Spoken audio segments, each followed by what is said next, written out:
GM, we are live. Best Ball on call early.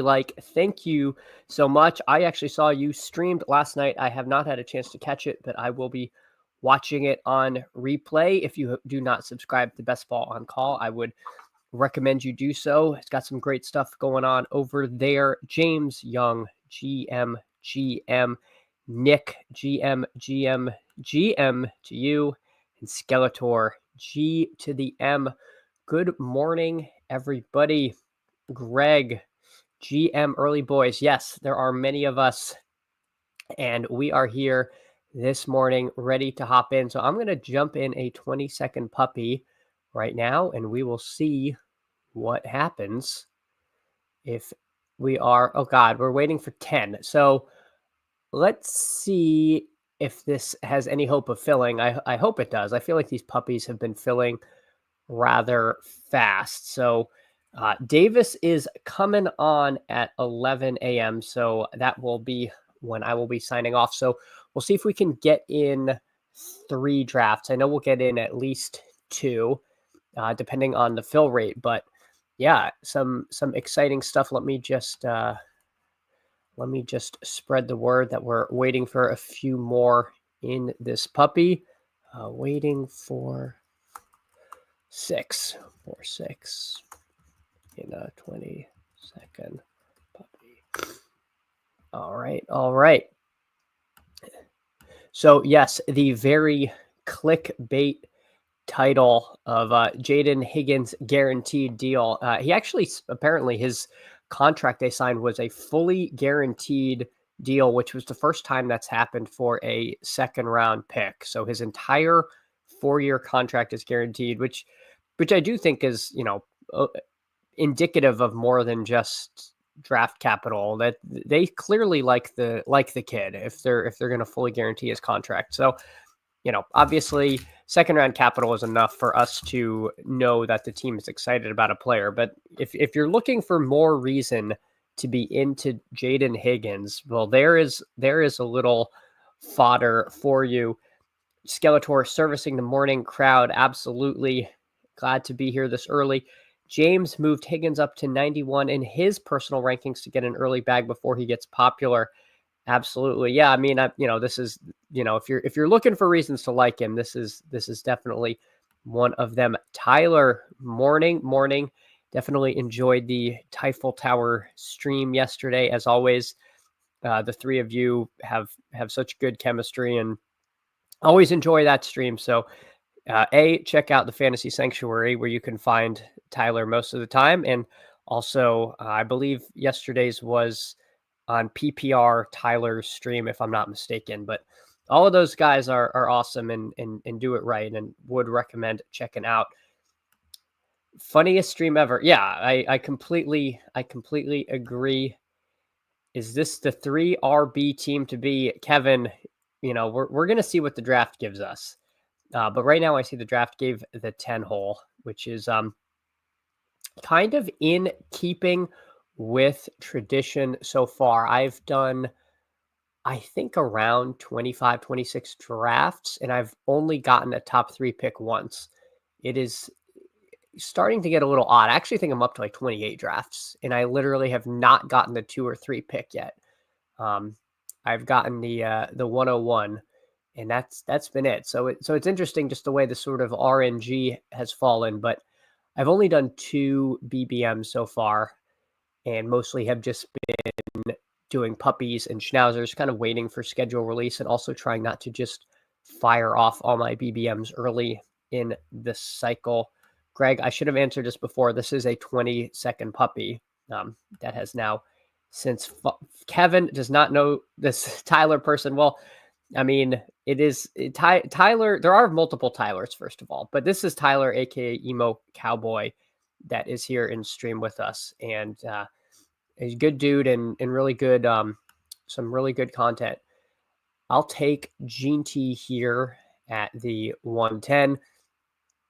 I'm one of those people that's a little sketchy about taking him in the first round, but I'm equally sketchy about having no Gene T, and that's just where he goes. Chad getting overflow drafts at 920. Oh God, Oh no, you're in this. I'm sorry. I am sorry. Yeah, Tyler, I think there's something for some kind of like Highlander, Tyler situation where one of you just that's it. Like we really only can have one. That's big Tyler. The other Tylers are little Tylers. Yes. Yes, this is that Tyler Skeletor. Um I don't think I am going to do a CMC Gene T start. I'll do a equally slappy Bowers Gene T start. I'm going to horrify the best ball intelligentsia by taking two Raiders with my first two picks. What could go wrong here other than a whole heck of a lot? I mean, anytime you can take two options on a Geno Smith led option with your first two picks, well, by gum, you got to do it. I don't think this is going to be a very popular start, frankly, probably for good reason. But we're going to try it. I've never done this. Uh, well, I probably did this in the big board actually before we knew where they were going. Although they kind of were both second round picks, so it would have been like a weird combination to start with. Maybe some getting a little weird out of the 12 hole kind of build, but we're gonna see. Yeah, Tyler hates it. Tyler hates it. Oh boy. And yes, the Thailander. We already have a name for the stream. Skeletor says, as long as the Raiders aren't the 2024 Jets, what can go wrong? A lot can go wrong. Um, I don't know. I'm trying to think of a time when you really could do two two players on the same team with your first two picks and really have it work out.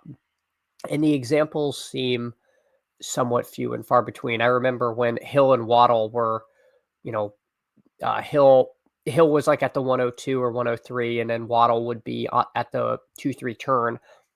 There was talk of like, can you stack all of them? The answer was pretty much not really, because that did not pan out. But again, the Las Vegas footballing Raiders, but individually, if we're valuing them as first and second round picks, I don't know. I think it's possible. I think it's possible.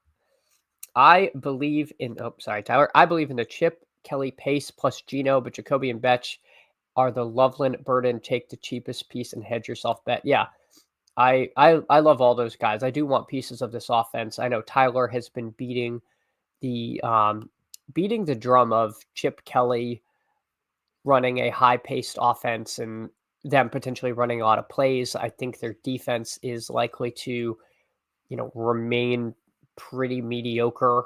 They play in a dome. So there's a lot of things that are going to say that these could really be a good pace up spot, and the sort of offense you do want to at least have some part of, a la the Lions of last year, as a similar sort of bet. Although we're not used to being particularly excited about the Raiders.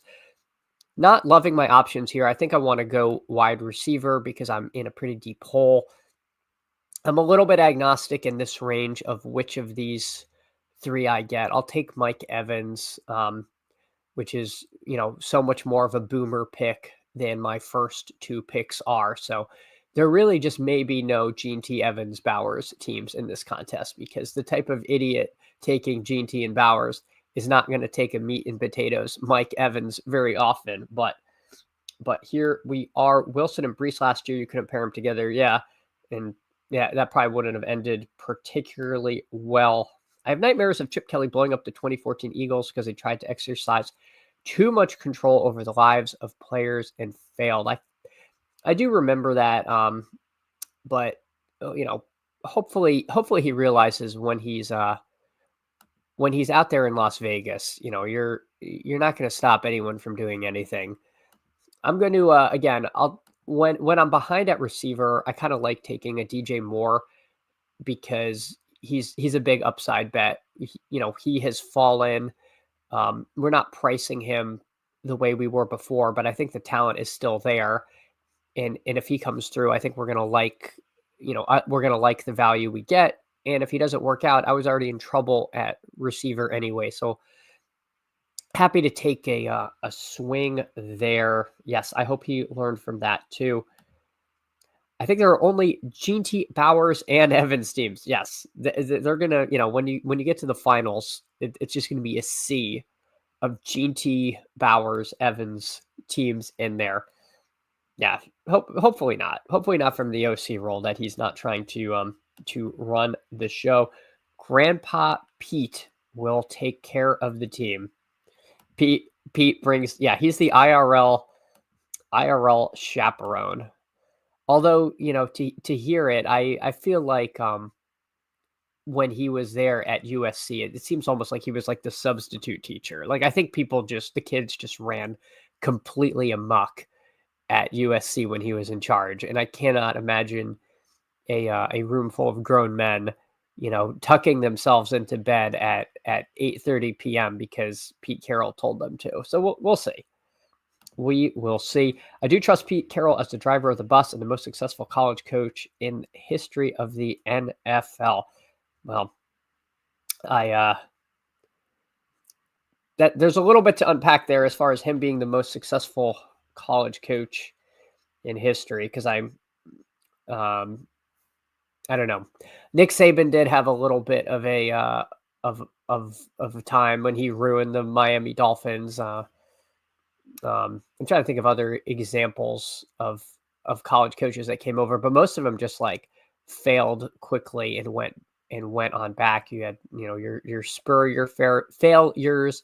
Now we got Harbaugh, but I think Carroll probably more successful than Harbaugh. But yeah, it's interesting how some coaches are able to come over and get it done, and then other times it is a complete and utter disaster.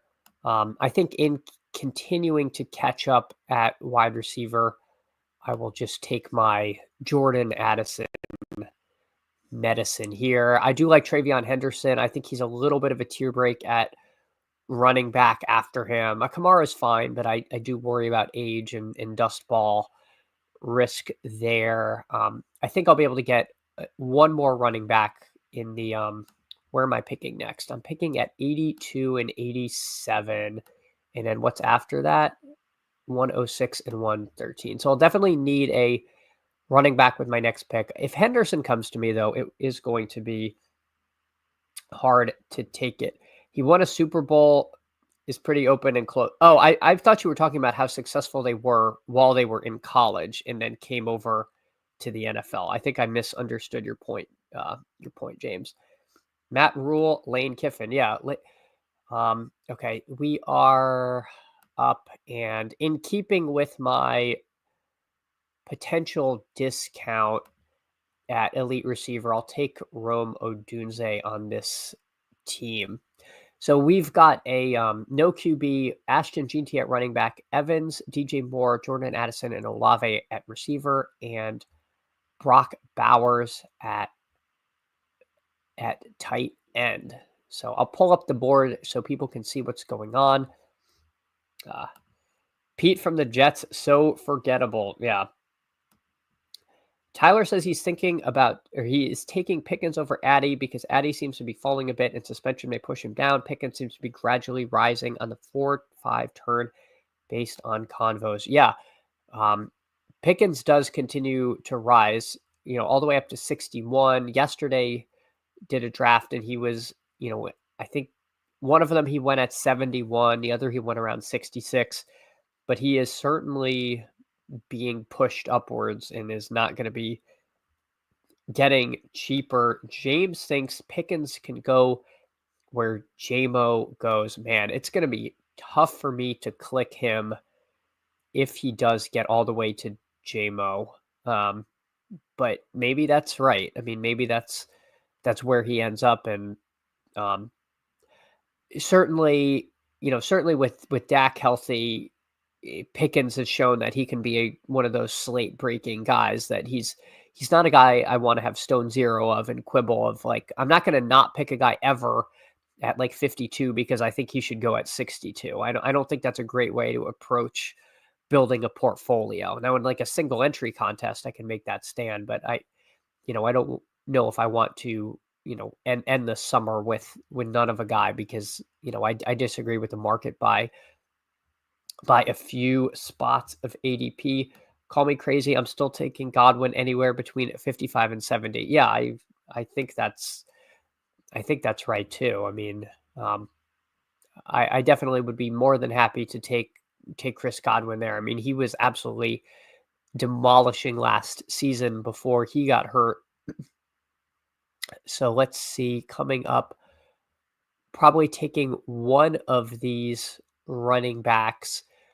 Could potentially take Swift here. I think that will be the move, because I have DJ Moore, building a little Chicago bet. Obviously, I am worried. I don't know if I really think that Swift and Roshan are who Chicago is going to end up with when the season starts. Obviously, the draft has concluded and they didn't add anybody, but would not be surprised if there was some other shoe to fall there before the season starts. And speaking of Chicago, let's just do it. Let's just take Luther Burden. We're going to do a Chicago triple here. If we can have two Raiders, and then surely we can have three Bears. I mean, I don't even need to bring a Pope narrative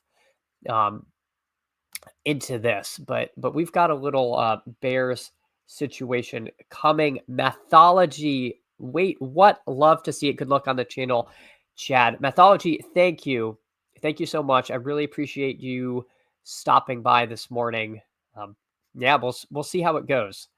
We will see how it goes. Tyler agrees with James. Oh yeah, when Mathology appears, it is always a good day. Can we agree that Pickens is in a better spot than Waddle, Jamo, Olave, Addison? Honestly, a better spot. I mean, I think I don't know if I can agree that it's better than Jamo. I definitely think you can potentially make the argument about Olave if by spot you mean like QB situation, but I think Olave is more talented and he faces a lot less target competition.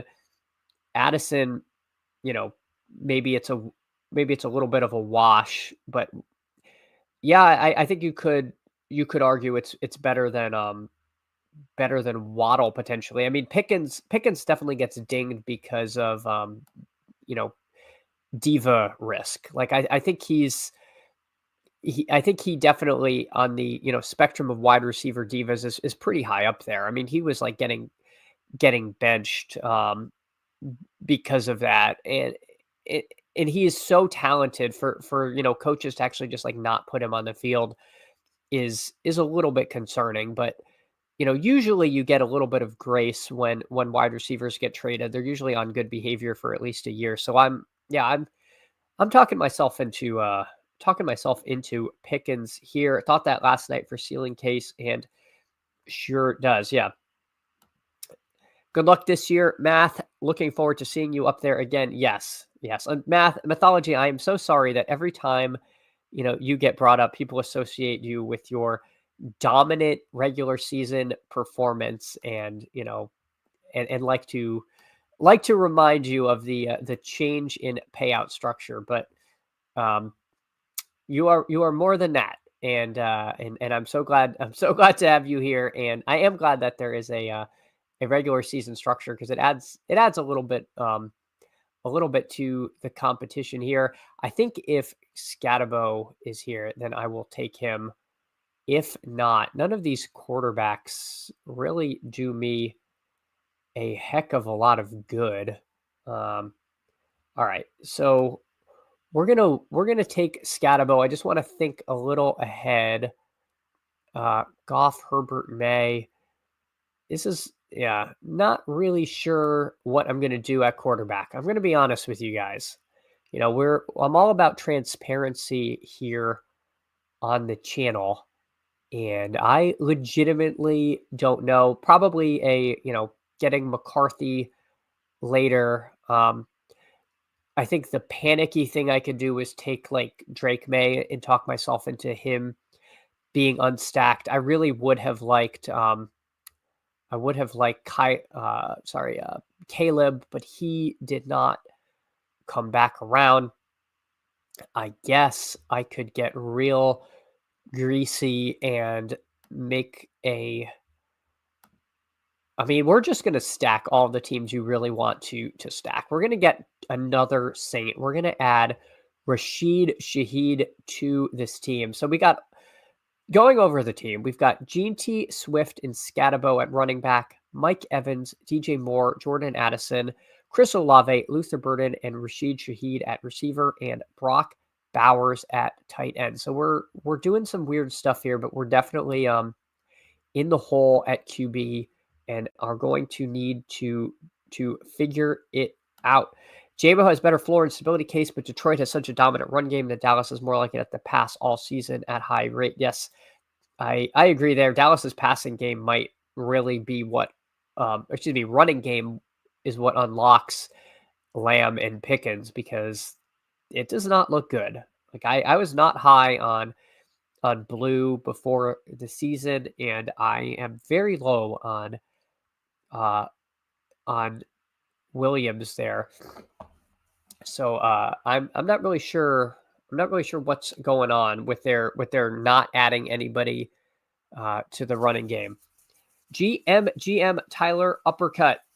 No feeling bad for Matt, says Tyler. He does not feel bad. Play the game, play like a champion. No whining, no excuses. He hammered that over and over in the Dallas Dog Bowl. I hear that, man, and I would love to be at the Dog Bowl this year. We'll see if that is in the cards. Hit the sub button. Got to bounce. Agreed. Thank you so much, Tyler. Again, if you do not check out the Fantasy Sanctuary, you should, and that is where you will mostly find Tyler. Emo, have a good morning. JMO's floor is getting banned for life for steroids or gambling. That is true. That is true. There is always that risk. Not the risk that you normally bake into a wide receiver too, but there is definitely a FanDuel risk with him. James got a bounce as well. Thanks so much for stopping by. Tiger uppercut McCarthy Gino show at QB. You've got this. That's what I'm telling myself. It's sort of like one of those affirmations that people read, and I'm just repeating McCarthy Gino show, and we're going to get there. You as well, brother, says Tyler. Many people are saying Jayden Blue is this year's Kamini Vidal. I would not be surprised if that is the case. How do we get this channel to be the away channel for more Swolcuttas? I mean, if people want a Calcutta, I am more than happy to try to put that together for whatever it is. I think there was fertile ground for some kind of Papal Calcutta. We could have seen something like that, but unfortunately that didn't come together.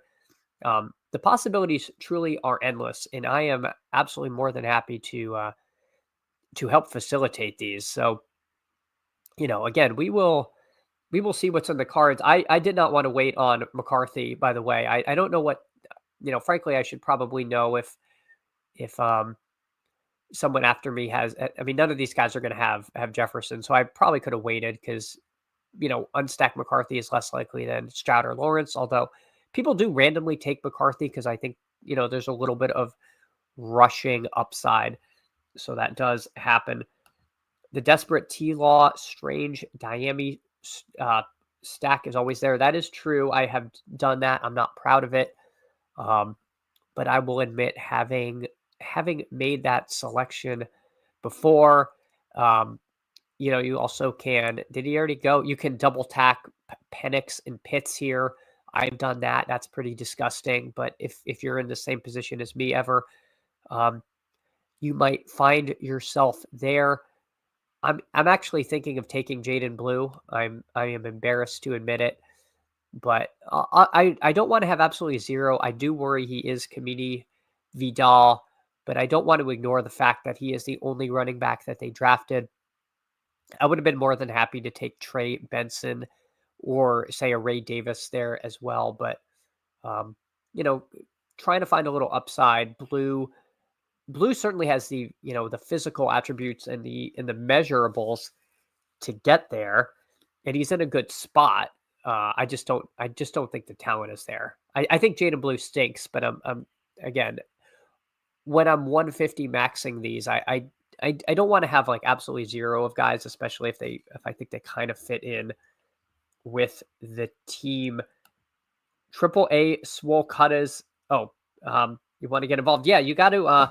The Swole Cast channel has been doing Swole Cutters for. They did one for March Madness, which was super fun, and then they did one for the Masters, which was a lot of fun, and there's going to be one for the PGA Championship. So that that is all coming together over there. Obviously, recommend you subscribe to the Swolecast channel. It's one of the funnier shows on there. They do an absolutely phenomenal job, but they have been adding more content for subs, and that's one of the things they've been doing. And I've participated in the last couple, and I highly recommend it. Jayden Blue, he needed the money. Andrew Dice Clay, Tiger Uppercut. I am not familiar with that quote, but I don't know. Are you saying he left early because he needed the money? Because there are many such cases of players doing that. Rory for $1 million. Yes, famously, Davis Maddock took down the Masters Swolcutta after holding his fire and essentially really only bidding on Rory. I don't know if he had anyone else. He may have had another player too, but the way the Masters Calcutta ran with the randomizer, all of the really elite players were very late in the draft, and like it was, I think 3 out of the 4 top odds were like 4 out of the 3 out of the last 5 people we bid on. So it created a very weird dynamic where there was just this absolute bidding frenzy at the end of the draft. So my goodness, Trevor Lawrence is still there, which is quite a fall. This will be a Tyler Show team. I am not going to lie to you good folks. I think if Brenton Strange comes to me, I'm just going to draft him and try to end this with Bowers and Strange at tight end. All right, so I'm going to take Strange here. I would have loved to have taken T-Law and then Strange, but I think there's a greater chance I take T-Law and then someone else takes Strange, and then all I have is T-Law and all I have left is T-Law and Diami Brown, which I'd rather not end up with. Okay, so Lawrence goes. That's fine. That's not too big an issue. This guy had no quarterbacks, so I guess that makes sense that he would take one. Ideally, I get our king, Geno Smith. So Enad double tapping Young and Lawrence. I'm just going to take Geno here. I would have loved if I had also gotten like a Betch or a Myers, but now I've got Geno, GT, and Bowers. So far, folks, the plan is coming together. Whoops, I don't know what I just pressed on my StreamYard. Steve Shope, good morning. Good morning. Hey, thank you so much for coming by.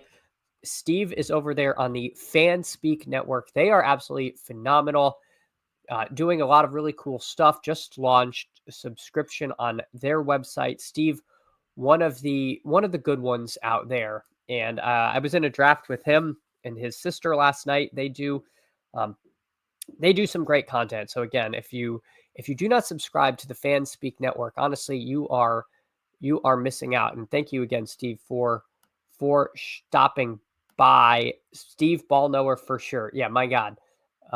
Steve, they were doing one of the draft recaps, or I can't remember if it was a draft recap or a mock draft. And like Steve, I'll say this, Steve knows the defensive players.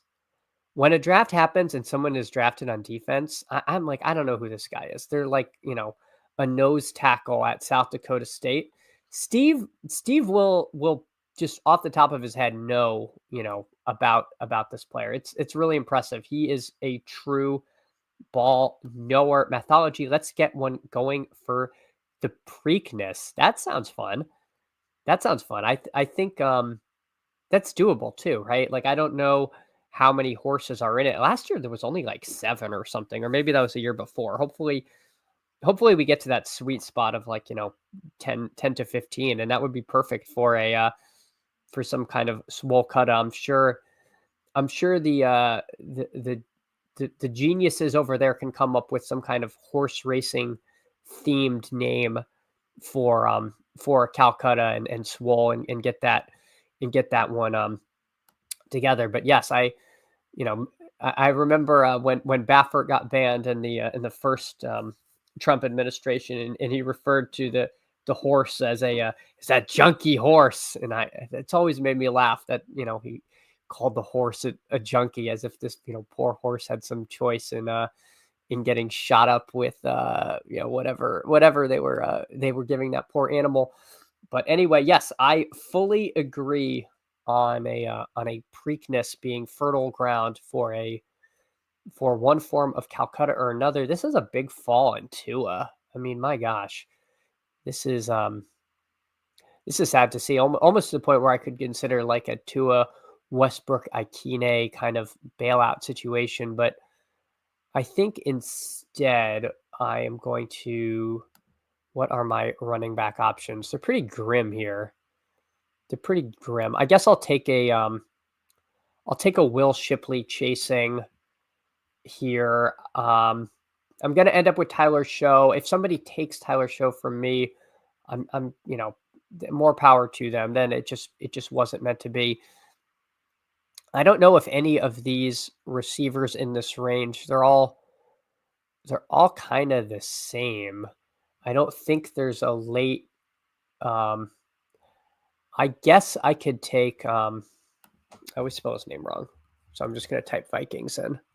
Where are you? Where are you, Ty Felton? Okay, I guess I don't spell his name wrong. All right, I'm just gonna take Ty Felton here. Again, these are essentially $1 players. I'm going to end up taking Felton and Show and probably one more wide receiver. Maybe I should have just taken Show instead of Shipley, but I guess just as a matter of principle, I did not want to take Tyler Show in the 15th round. Do it. Yeah, probably. Oh, you were talking about the Dolphins. Yeah, I know. It's probably better to just take Tua over Tyler Show, even if I have Olave and boy, why am I blanking on the guy drafted? Shaheed. What are your predictions for some juicy Week 17 matches? Well, when I think juicy Week 17 matches, I think anything in a dome. So, like something like Raiders. Obviously I'm going to say Raiders because I drafted, 2 Raiders in the first 2 picks. So I have to pick the Raiders against somebody. I wish I could say Chargers, but that's not always fun. They run the ball so much. That would be like a little bit of a pace down kind of game. I mean, something weird, like I don't even know if they're playing this year, like Raiders Jets would be fun. You could get Fields in a dome, with, those Jets parts, people like Wilson, people like Brees, and then all the Raiders. Something like that could be super fun. Talking divisionally, I think if like Bears Lions was in a dome, that would be super fun. Week 17. I don't think anyone would complain about that. Now, if it's Bears Lions in Chicago, that will be super disappointing. I really don't want Chicago to be at home in Week 17. I think that could be really disappointing for an offense that so many of us are buying in. Jets at Miami. We are always going north Week 17, so no more. Yes. Yeah, I feel like the Dolphins, we always play the New York teams at home in September when it's hot and miserable. And then we have to play them away in December, and we completely fall apart. Like, I don't know how many times in my childhood the Dolphins just went to Buffalo in the dead of winter and it was just ended all hope. Especially since they nerfed Miami season home games because we are melting people. I know they got mad at that. It was I'm trying to remember the Bills, like famously, just my God, just complained so much about the heat in Miami. And then they had a game that was too cold. They had to move it to Detroit. Don't get me started. Don't get me started on the Bills. I'll just end up upsetting people and Liam Nation. And I don't want to do that. This is a positive stream. But my God, I've never seen a team that is so fake tough as the Buffalo Bills, literally still complaining about how hot it was in Miami. My God, I will take Tyler Show. So we get Show on this team. Mythology says it's at 10, so that seems perfect for the Preakness. So we get our guy, Tyler Show. So we're going to get the triple stack, and then I will take one more running back. Who should it be? I think I don't think I have a particular need for any of these guys. No, Tiger Uppercut. Devin Neal is not. I can pull up and see where he went, and then we can go over my team. I think I'm going to take Taj Brooks. Try to sprinkle in some of these late round picks. I'm not saying go crazy with Brooks, but if he's the number 2 in Cincinnati, I think he should definitely go higher than the 18th round. We just don't know. We don't know Zach Moss's health, but I don't know. It seems pretty bearish on that front. So first, let me just check where Neal went. He usually goes in like the 160s to 180s, I feel like. Let's see. Devin Neal, 171. So Devin Neal went over there. So this team, 3 QBs, J.J. McCarthy, Geno Smith, and Tyler Show. Running back room of G.T. Swift, Scatabo, and then 3 handcuffs, Jayden Blue, Will Shipley, and Taj Brooks. Wide receiver room of Mike Evans, DJ Moore, Jordan Addison, Chris Olave, Luther Burden, Rashid Shaheed, and Ty Felton. And tight ends of Brock Bowers and Brenton Strange. Tiger Uppercut thinks we landed the plane, and I sure hope we did. I don't mind this team. It's a little wonky starting with 2 Raiders, but again, we've got the team makes sense. We've got our 3 QB stacked. We've got a few team bets. We've got 3 Bears. Yeah.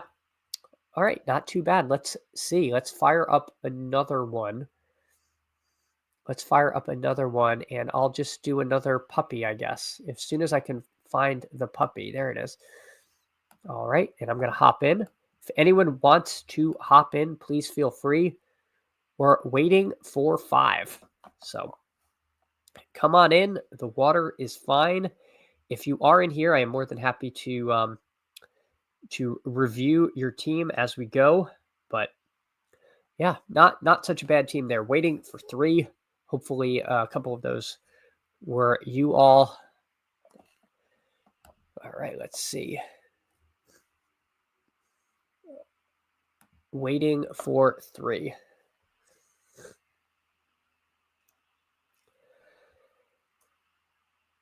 It doesn't seem like there's a whole heck of a lot of news in the last couple of days, which is nice. I guess Tyreek Hill had a little blurb on his Underdog page, which was red, which I think was helping to scare off some people. Undergoes another procedure. Basically said that they removed screws from his wrist.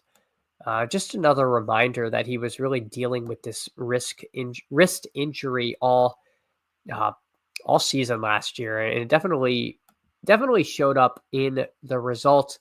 We've got the 3 hole here. Our friend Greg is there at 5. Thankfully, Mathology did not join this draft, which is good because we don't necessarily need the sharpest people in the space in the room with us. That is definitely minus EV drafting with Mathology, but obviously Mathology, you are more than welcome to join these. But I do know when I am in over my head. If anyone else is in here, though, please let me know, and I am more than happy to go over your team and comment on it. I'm not a big saucer, but if anyone actually, if anyone really wants to be sauced, I am also happy to do that free of charge. At least, at least for these puppies. So Stubby ATL is off, and here we go. So I think I'm going to take Bijan because I don't have any Bijan teams yet. I have not had him fall to me, and I haven't picked early enough to have him. So I've been trying to just take Barkley ahead of Bijan so that I end up at an even level. But being that I just have not had had early enough picks, I just don't have any Bijan. Mac Nova has been fooled. Says you seem too nice to do a proper saucing. Mac Nova. I'm actually a lawyer by trade, so I think I can dial up the unpleasantness if I have to. I just really would rather not. My advice to any of you is don't go to law school unless you really want to be a lawyer, because I like everything about law school and the law except for actual the doing the lawyer stuff part of it. 30 seconds. No, this was a 20-second puppy mythology. I should have done 30 because it's actually harder. It's just a little harder to engage with the chat and do these. So I feel like I might try to switch to 30. I just wanted to make sure I got these in. But no, Mac Nova, I don't like to sauce people because frankly, I feel like anyone who's making a team is genuinely trying their best, and you can make a lot of different arguments for players, and we're all kind of learning this. So I hear you there. I'll pull up the board. I'll try to keep the yeah, boo this man. Yeah, I don't like telling. See, yeah, we got Bills fans in here. This is what happens. You say one thing about the Bills, and they come out of the woodworks for you. Nick here. It took you that long to respond because you had to pull yourself out of a pile of tables and debris, and then thaw out before you could get them. Now I just want a sauce more. Well, if somebody in who is in here wants a sauce, I am I will oblige. I will start with Trey McBride here. So we'll do again 2 non-wide receivers to start with, which Nick's FFPC team was nice. Yeah, thank you, Mac, says Nick. Nick, I am not familiar with your FFPC team, but that is a contest I've never done, but I am interested in doing. This year was 5 minutes behind, to be fair. That happens to me. It sometimes it stinks when you don't realize you're behind and you're responding to something and then you're like, oh, they're talking about something completely different here. I don't know if it's just knowing a Bills fan is watching me, but I don't really want to take Tyreek Hill. I'm going to start with Marvin Harrison. I'm definitely worried about Hill. I don't want none of him, but I think I'm going to be happy with a I think I'm going to be happy with a 4-ish% on him.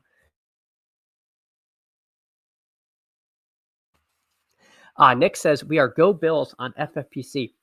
I think I've seen you in some stuff then if you're Go Bills. Nick, are you in that dynasty league with Steph that I am in as well?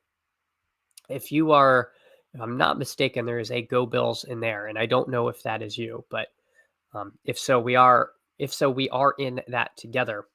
Yes, sir. Okay, nice. Yeah, I'm the team that made the playoffs and had no hope of actually winning, and am now in some kind of terrible dynasty purgatory where my team is neither so bad that it's a mass draft picks and has a plan, or so good that it can compete. I'm that team. Not a great spot to be in.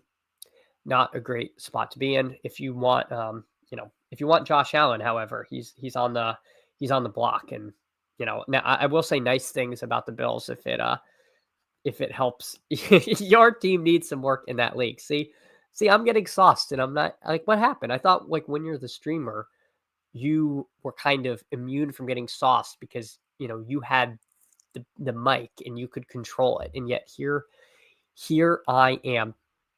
I will say I've always thought it would be a funny bit. People take like a $2 super chat to sauce a team. You do that, but it's like not your team. So then the streamers just like rip some just like random dude's team. I don't know. I've always thought that would be that'd be a good, but yeah, like, oh yeah, sauce the 4-hole, and like the 4-hole's like there, like, wait, what what did I do? Anyway, we took Bijan, MHJ, and Trey McBride. So we've got a little Cardinals stack going. I promise I don't always just like stack teams in the early rounds. I don't think that's necessarily the best strategy, but I seem to keep doing it here. I don't really know why that's become kind of the theme of today's draft. So I would have been more than happy to take Omari and Hampton there. I think I'm going to take JMO. Of these three, I like JMO the most. I am trying again to get my keep my exposures relatively flat, but I also do want to make teams that I like and not just be a complete slave to ADP here. So I'll take JMO. If Flowers falls to me again, I'll take him. Metcalf has been rising up. I like him. I really like Calvin Ridley. So I'm pretty happy with most of the receivers in this range. Again, I think I would have, in my heart of hearts, I'd rather have Ridley than Flowers. But again, I didn't need knee surgery. It's like it's just so bearish when it's like, just like injury news is what's in the blurb. And anywho, Nick will toss an offer for Joshy. Well, I will listen. Because as a wise man said, quote, your team needs some work in that league. All right, so let's check in on what Greg is doing. He opened with Saquon, Higgens, Rashee Rice, Omari and Hampton, and Calvin Ridley. That certainly makes a good deal of sense here. Burrow went to the Jamar Chase drafter, who is a massive slappy, taking RJ Harvey at 48. Man, if Harvey's going at 48, it is going to be so hard for me to end up with any RJ Harvey at all this season, because that just seems such an aggressive price for him there. George Pickens goes at 60. So again, he continues his march up the draft board. Rohinem, I feel like I know this name, but I'm not exactly sure who it is. They're building a fairly nice team over there. It was a lot harder to get Nico and BTJ in the big board together, but now that Gene T and occasionally CMC are pushed into round one, you're seeing that combination more and more, which to me makes the 12-hole more appealing than it used to be. The board is coming around. I still need a QB. I think my goal will be to take Kyler at 94, unless Duke Dean loads up at QB, and I feel like I can risk pushing it. But let's see what's coming around to us. Let's see what our friend Greg leaves for us here. I could potentially, well, we'll see what Greg does. Greg takes Godwin. So we're going to do something a little different again. I'm going to take Laporta here. And so I'm going to end at tight end. We're going to do double elite tight end with McBride and Laporta. Now we've got double Lions here. And I will take a wide receiver with my next pick in all likelihood. Let's see where we're picking next. 75 and then 94 and 99. So hopefully I can get one running back I like in that range because I think in that range, wide receiver is pretty much after 93. We're really off a cliff there. So we're going to see what happens. This may or may not work. But again, that's why we do these puppies, because we can get a little experimental. We can try some stuff. We can push to build super teams and not play it safe. And if we end up if it doesn't work, then we at least tried to do something cool and different. Tiger uppercut. Demont just got picked, and I was gonna say if he fell to me, it would have been tough to pass. Golden and Diggs is a tough choice. I think I'm gonna take Golden, partly because I have like this massive NFC bet. I'm going to end up with, if I really do want to be like a schedule slappy, Green Bay plays the Lions twice. But yeah, it would have been a tough decision to pass on Demont, because then I could have really had a massive Bears bet going and, tried to catch up at running back or wide receiver later. Hope I got one more faller. He might have been the pick there. I just autoed one looking for the active trap. Big fail. Well, they moved us into something called originals, which is so brutal. Like, originals sounds like Gen Z slang for old people. Like, it's not, but it could be. Like, if you told me that now, being a millennial, I'd believe it. But like, originals is such a brutal way to describe us by the dog app. Golden versus Diggs. Do you like young and fast or old and slow? Well, when you put it that way, then I chose the right player. I do worry about Diggs. I felt like last year, like if you look at his box scores and production, it looked good, but they were forcing Diggs the ball to keep him happy. Like, it seemed like it felt very manufactured, and I don't know. Obviously, they paid him like like a number one in New England, but he wasn't their first choice. Apparently, they wanted Godwin, but Godwin didn't want to go there, and I don't know. Diggs is just such an odd mercurial player, and he's coming off an injury. I know in all these like highlights and clips, he looks fine. But those things can be so deceiving. I mean, we draft Nick Chubb every year because we see a clip of him like in the weight room. So I don't know. I'm going to be taking some Diggs because if he's the wide receiver one in New England, I want that, but I'm not doing it with a whole heck of a lot of excitement. Moody would have been nice to add to the Bijan team. Obviously, Kyler is a big target for me. Probably need to add a receiver as well. I will not take Hawkinson. Mooncat leaves me my king, Cam Scatterbo. So I'm going to take Scatterbo, and I am going to cross my fingers that that Kyler comes back. Because if Kyler doesn't come back, then I probably have erred. A little scary because Duke Dean doesn't have a quarterback. But I'm hoping the allure of like a Caleb or a Fields that you can take naked would have been nice. Duke Dean takes Bo Nix. So yeah, perfect. We will get our guy Kyler here. So the gamble pays off. We get Kyler at QB, Bijan and Scatterbo at running back, MHJ, JMO, Flowers, and Golden at receiver, and double elite tight end of McBride and Laporta. Houston O-line was a mess, not the best environment for a wide receiver that wants the ball every time. Yeah, that is true.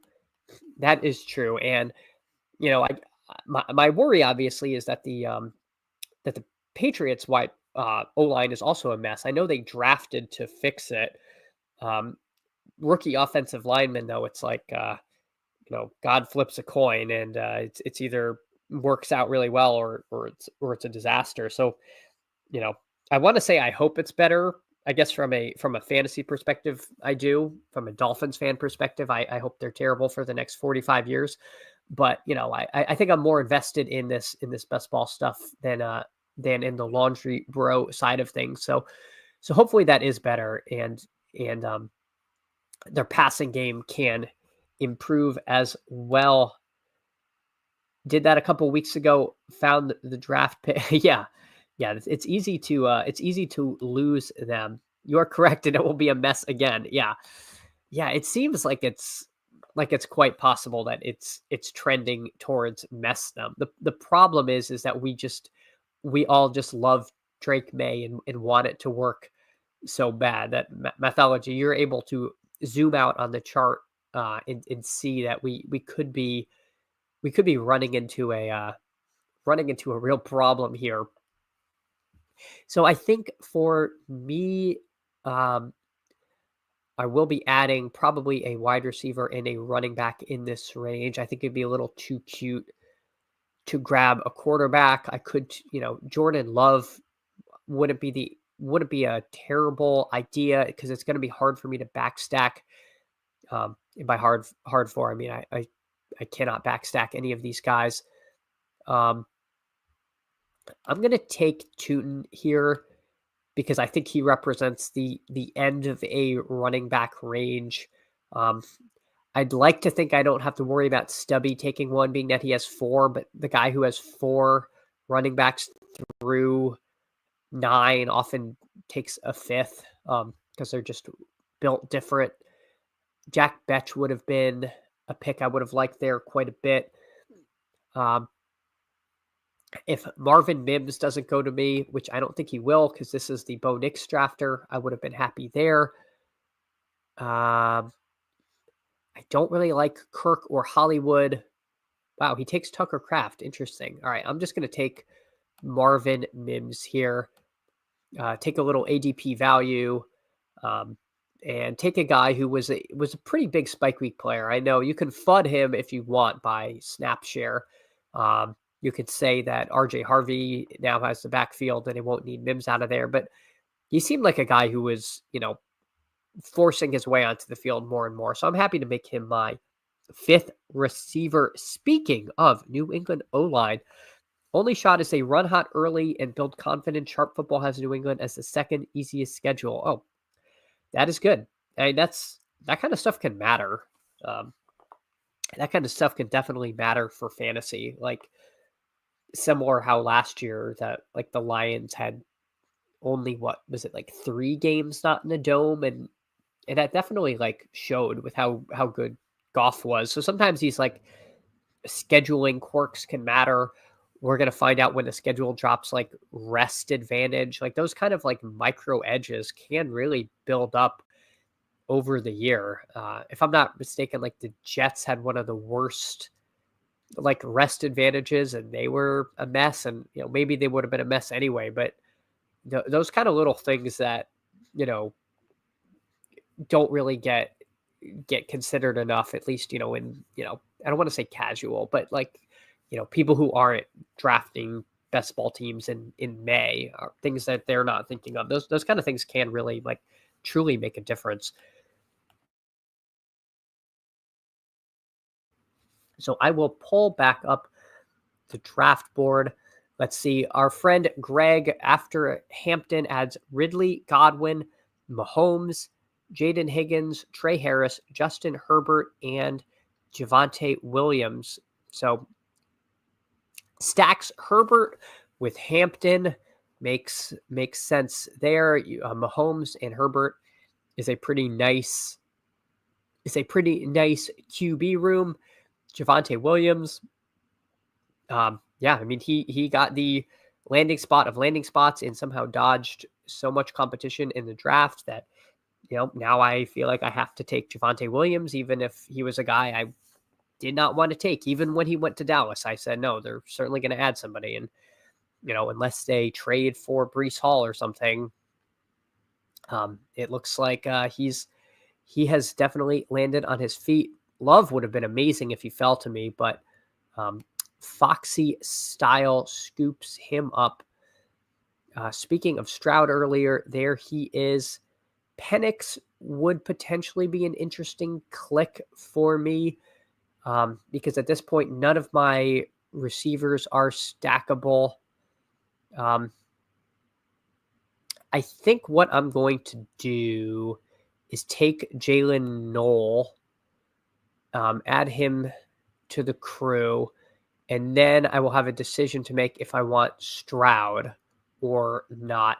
I don't know if a Stroud Knoll stack is, what this team truly needs, but I wouldn't hate it. I like Stroud to be a lot better than he was, and this is 15 pick ADP value. So all right, I'm gonna do it.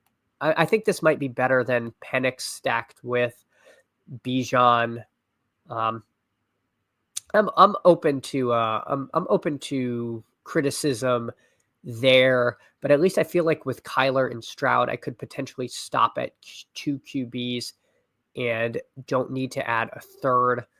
Um, I don't think I wanted to let QB go another round because then I'm really going to end up in dart show territory, and I don't have anything built out for that. And I really don't, if I invest in McBride and Laporta, I really don't want to add a tight end, so I can't try to cobble together some kind of backstack, there with Juwan Johnson and Show or anything really too sketchy late. So I will pull up the draft board and again see what's coming around. There goes Cam Ward.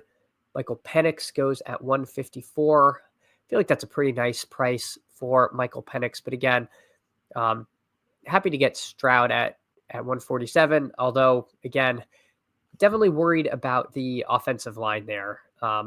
They traded away Tunzel. It's one of those things where, it's like, oh, well, trading away Tunzel, your offensive line was bad and you trade away your best offensive lineman, but Tunzel wasn't good last season. So, it's not like they traded away a guy who was playing like a Pro Bowler. So hopefully they have some kind of plan and things improve. Mathology sees Woody Marks in my future. Yeah, I take him. I take him quite a bit as like my round 18 running back dart throw, and I take him even when I don't have Houston thing going. So he definitely makes more sense than usual on this team. I think it was karmic justice that people were just ragging on Hayden for making the putting Woody Marks in his big board rankings that were kind of the default early in the cycle. And then turns out Houston got a hold of those rankings and used them in their draft. And now we're all unironically taking Woody Marks shares because, the Texans traded up to get him. And there's, no one's ever been electrified watching Joe Mixon run in the past 5 years. So I don't disagree with him likely finding a landing spot on this team. I'll take Roschon Johnson for this crew. I'm a little worried that the Chicago running back story has not yet been told. But again, I think if it's truly a camp battle between Roschon and Swift, I think Ben Johnson has the opportunity to do the funniest thing and to have Roschon win the job. I legitimately would not be shocked if that happened. Again, kind of another gross range for me. A lot of quarterbacks left. I'm surprised how many quarterbacks came around. I'm really not excited about Josh Palmer, but I think with this much of a fall in ADP, I'll add him. I mean, they did pay him. It's going to be so week to week with Buffalo.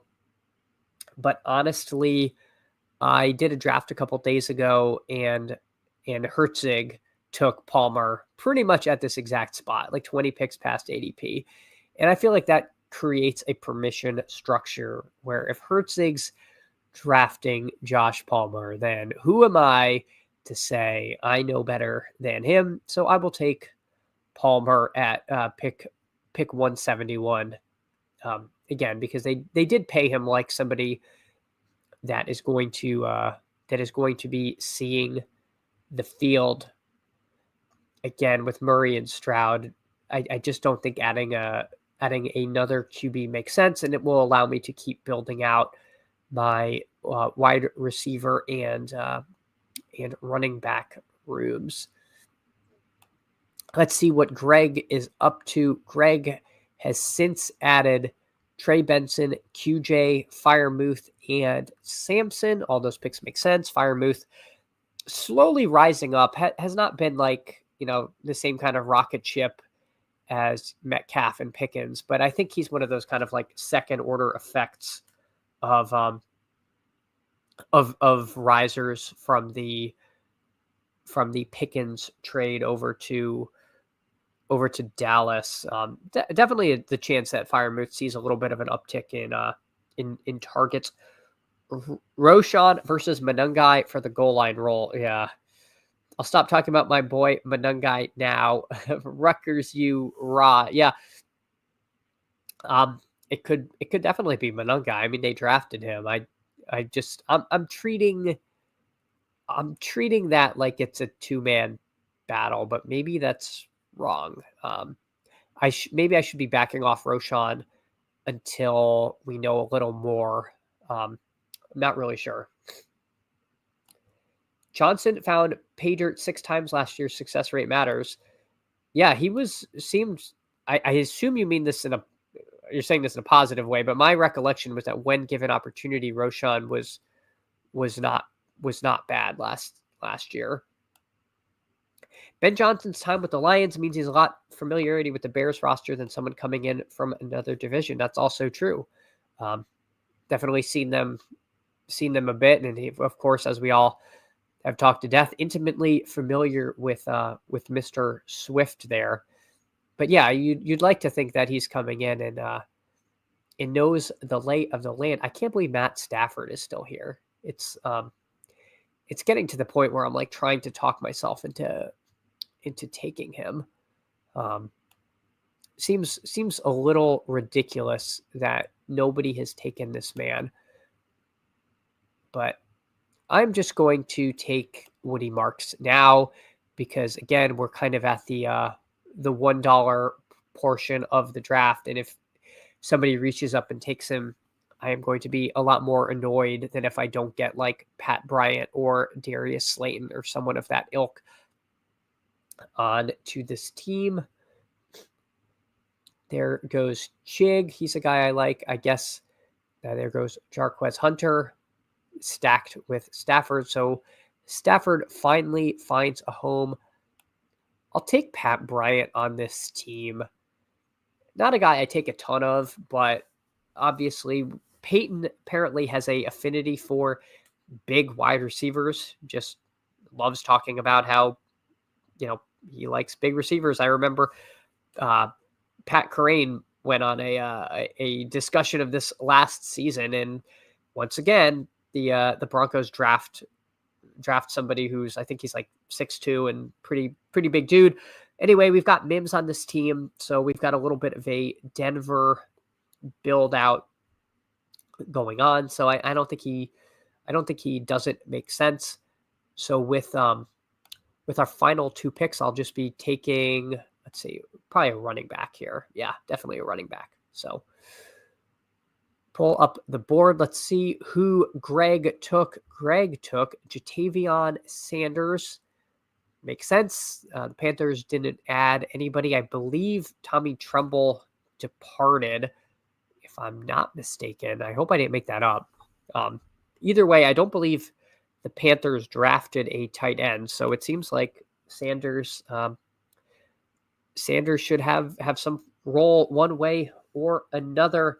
A panic pick, 20-second clocks and work don't mix. Yeah, I'm probably going to try to do 30-second clocks next time. This will be my last draft today. We've got Davis is coming on at 11, and I don't think we'll be able to squeeze one more in, and this also will let me get ready and head to the gym before that comes on. But I really appreciate you all coming by. Mythology, thank you so much for showing up. Tiger Uppercut, thank you. Greg, Appreciate it. Best ball on call. Another main reason I listen at work. Firewall the other. Oh no. Yeah. Yeah, that would be that would be tough to get by for the tough to explain to the IT people what you're doing. I guess with my last pick, I will just take Brashard Smith. I've been trying to mix up these picks and not just take the same guy every time. I took Taj Brooks last time. I'll take Brashard Smith this time. So the team ends up being a 2-6-8-2 with Kyler and Stroud at QB, Bijan, Scatabo, Tootin, and then Roshan, Woody Marks, and Brashard Smith at running back. Wide receiver room of MHJ, JMO, Zay Flowers, Matthew Golden, Marvin Mims, Jalen Knoll, Josh Palmer, and Pat Bryant at receiver, and Trey McBride and Sam Laporta holding down the tight end room. So again, everybody, thank you so much for stopping by. We are on the road to 100 subs. I am going to try next time I stream to actually have my webcam on. I just finally got the adapter I need so that it and my mic can be plugged in at the same time. So stay tuned for that. Going to be doing this all summer. Really excited to be doing this with you all. And again, so much fun to stream with you guys. And thanks again. I will see y'all soon. Take care.